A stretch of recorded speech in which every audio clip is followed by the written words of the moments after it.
ആ അവനകത്തുണ്ട്. അച്ഛൻ പെട്ടെന്ന് വാ. മോളെ ഞങ്ങളൊന്ന് നോക്കാം. നിങ്ങക്ക് അവനെ പിടിക്കാൻ പറ്റുമെങ്കിൽ നോക്ക്. വേണ്ട ഏട്ടാ, പോലീസ് വരട്ടെ. ഓ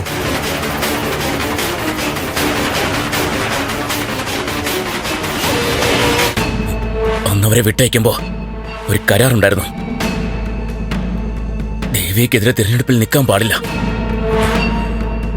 ആ കോൺട്രാക്ട് അവർ ബ്രേക്ക് ചെയ്തു.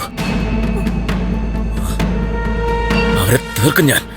എനിക്കെതിരെ അമ്മ മത്സരിക്കുന്നതിൽ നീ ഇടപെടണ്ട. ഞാൻ ഇടപെടും. ഈ തെരഞ്ഞെടുപ്പില് ദേവിക്കെതിരെ ആരും മത്സരിക്കണ്ട. ഋഷി, എനിക്ക് ജീവിതം തന്ന ആളാ ദേവിക. ദേവിക്ക് ആരും എതിർക്കണ്ട.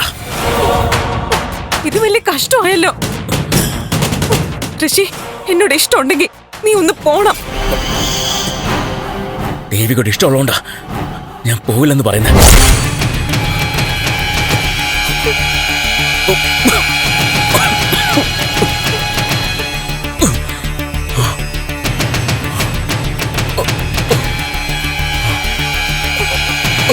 ഋഷി,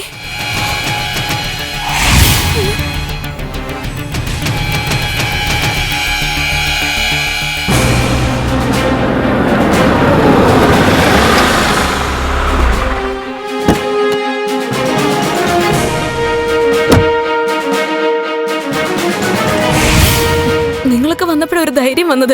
ഇനി അവൻ രക്ഷപ്പെടില്ല. മോളെ ദേ സാറ് വന്നു. ആ എന്താ അച്ഛ, ഒരുത്തൻ ഇതിനകത്തുണ്ട്. മോളെ നീ ആളെ കണ്ടോ? ഒരു മിന്നായം പോലെ കണ്ടു. ഞാനൊന്ന് നോക്കട്ടെ. വേണ്ട വേണ്ട അച്ഛ, പോലീസ് വരട്ടെ.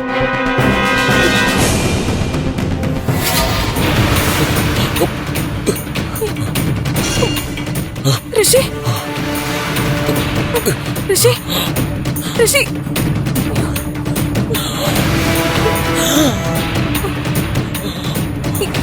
ഋഷി, ദാ.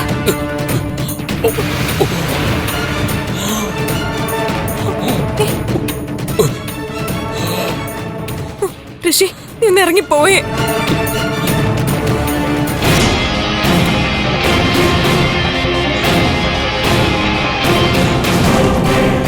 സാറ് ടെൻഷൻ ആവണ്ട, ലോക്കൽ ചാനലൊക്കെ അറിയിച്ചിട്ടുണ്ട്.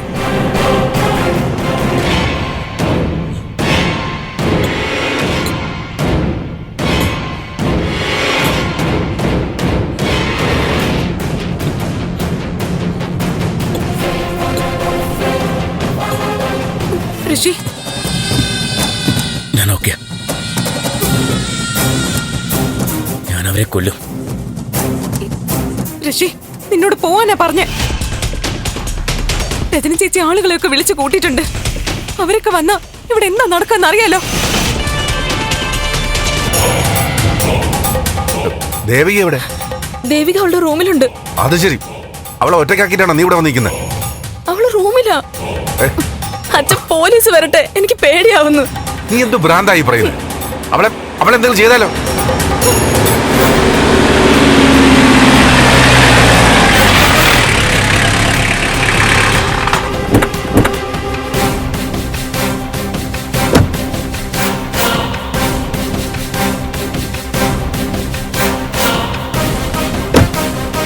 എന്താ സാർ, ആരാ അകത്തുള്ളത്? ഏതോ ഒരുത്തൻ കള്ളനാണെന്നാ മോള് പറയുന്നത്. കള്ളനല്ല സർ, ക്രിമിനൽ ആവും. അന്ന് അമ്മയെ ആക്രമിച്ചതിന് അവനാ സാധ്യത. ഇറങ്ങി പോവാൻ.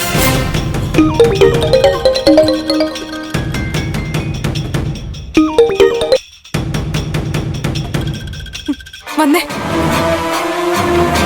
ഋഷി, നിന്നോട് വരാനാ പറഞ്ഞേ. വരാൻ.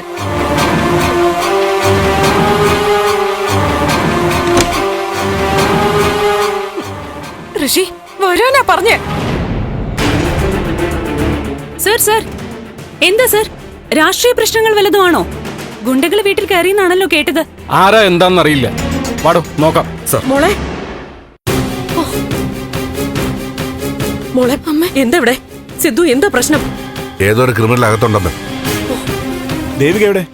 അകത്തുണ്ട്. വരാൻ. വരാനല്ലേ പറഞ്ഞേ. വാ, ഇങ്ങോട്ട് വാ. ആ, നിങ്ങൾ വാ.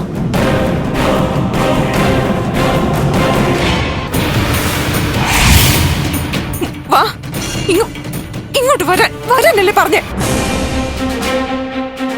വരാൻ വാ, ഇങ്ങോട്ട് വന്നേ.